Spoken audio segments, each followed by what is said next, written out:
Humanoid robots are still a long way from full-scale rollouts across industrial, commercial, and other settings. But if this week's arrivals tell us anything, it's that the pace of development may be speeding up. Boston Dynamics earlier this week made news when it bid a fond farewell to Atlas, the hydraulic robot it's been tinkering with for nearly a decade.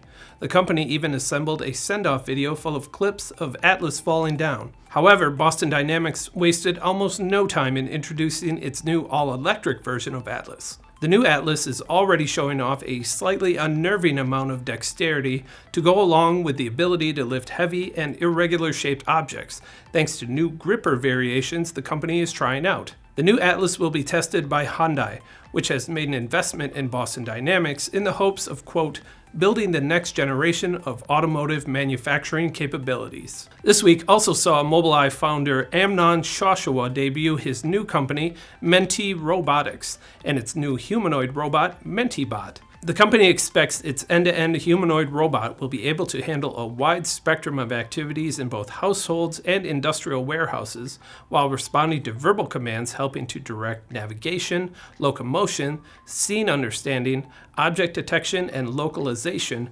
grasping, and natural language understanding. Menti Robotics said it wants to have a production-ready prototype deployed by the first quarter of 2025. The humanoid robot will be powered by camera-only sensing, proprietary electric motors that support dexterity, and fully integrated AI, according to the company. Finally, Nvidia this week unveiled Project Groot, which the company is calling, quote, a general-purpose foundation model for humanoid robots. The platform is designed to help robots understand natural language and emulate movements by observing human actions. The humanoid robot industry is poised for massive growth over the next few years. According to Goldman Sachs, the global market for the machines could be worth up to $38 billion by 2035.